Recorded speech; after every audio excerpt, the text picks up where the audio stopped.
the sacred mountain where God gave Moses the Ten Commandments, was located in Egypt's Sinai Peninsula. But what if we've been wrong all along? What if the real Mount Sinai is not where the maps say it is, but hidden somewhere else, with evidence buried by sand, politics, and fear? Today, we dive deep into ancient texts, forbidden archaeology, and new discoveries that could shake everything we thought we knew about biblical history. The first scene. The biblical clues we overlooked, Exodus 3, verse 1. Now Moses kept the flock of Jethro, his father-in-law, the priest of Midian, and he led the flock to the backside of the desert, and came to the mountain of God, even to Horeb. Wait a second. Midian. The Bible clearly states that Moses fled to the land of Midian after killing an Egyptian, not to the Sinai Peninsula we know today.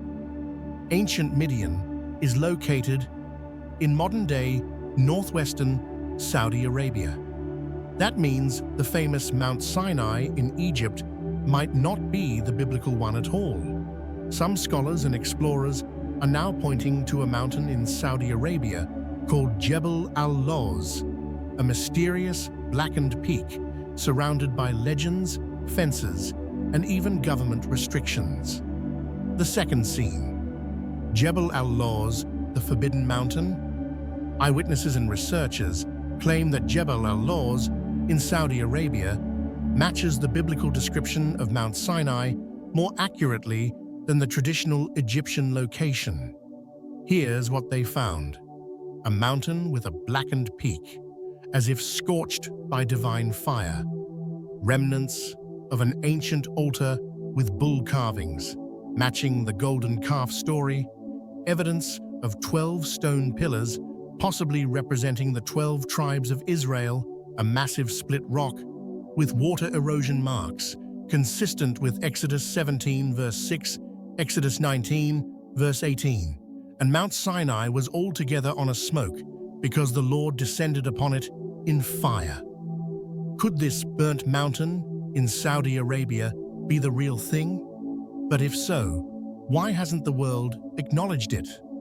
The third scene. Politics, censorship, and cover-ups. The Saudi Arabian government has restricted access to Jebel al-Lawz. Barbed wire fences, warning signs, and guards prevent exploration.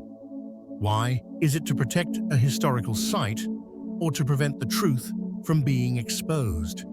Multiple independent researchers and explorers who tried to document the area faced arrest, confiscation of evidence, and government pushback.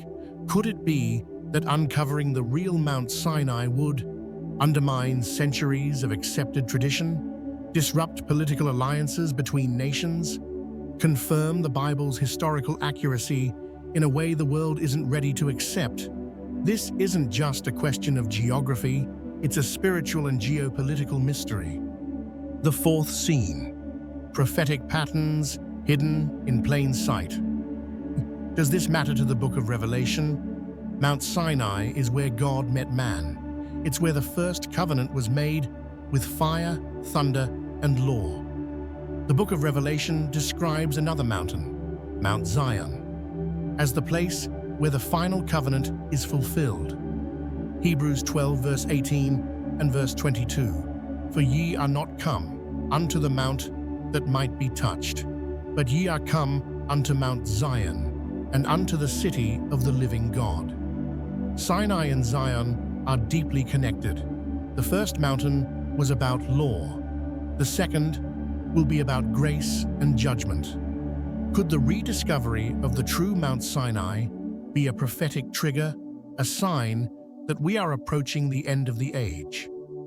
The deception around Sinai's location may be one of many global lies hiding what the enemy fears most, the truth of God's unfolding plan.